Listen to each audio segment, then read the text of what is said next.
Welcome back subscribers and hello YouTube viewers. On this occasion we're off to the Moorabool Viaduct and the Moorabool Railway Station.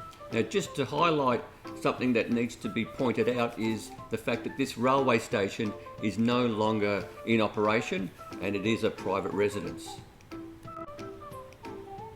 Moorable is a closed railway station on the Geelong Ballarat railway line. The station building was constructed for the Victorian Railways in 1861 by a private contractor and comprises a single-storey gable-roofed bluestone station building with an attached two-storey residence. Now the distance is about an hour and 10 minutes drive or ride from the CBD or the Central Business District of the City of Melbourne. The station was closed to all traffic on the 21st of December 1976, but is still passed by the Overland and freight trains. The station building was sold in 1977 and currently serves, as I mentioned, as a private residence. Just as a heads up, if you are interested in purchasing a similar building on the same line, I believe there are two more railway stations for sale or lease. I'm not 100% sure, but definitely there are two, speaking to locals. The Moorable railway station is listed with the Victorian Heritage Register and the Register of National Estates.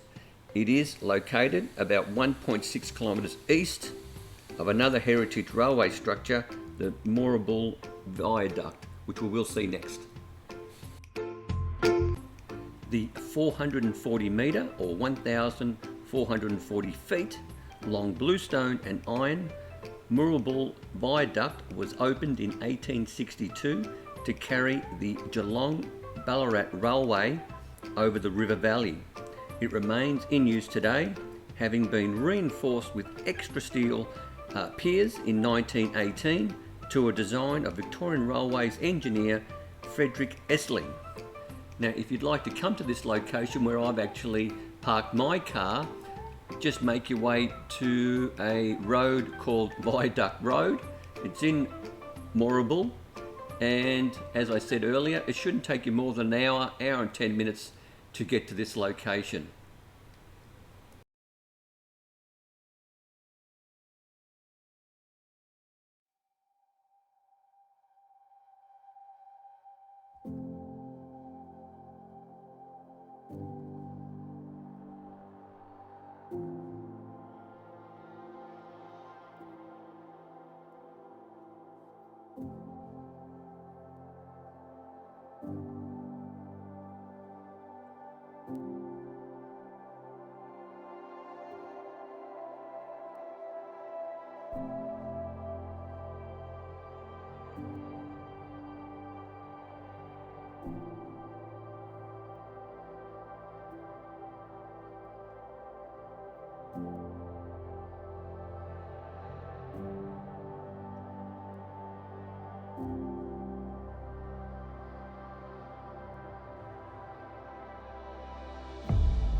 So here we are coming to the end of the presentation. I hope you enjoyed it. If you did, give us that thumbs up. Please subscribe. It doesn't cost you a cent, but it does help the channel quite a lot. But also, if you want to leave a comment like something else that I might like to view, or something you'd like to see by drone particularly, by all means let me know. Try to make it within a 1 to 1.5 hour ride or drive from the city of Melbourne, so I can make it a day trip. Other than that, and most importantly, is stay safe, commute safe, and have a great day.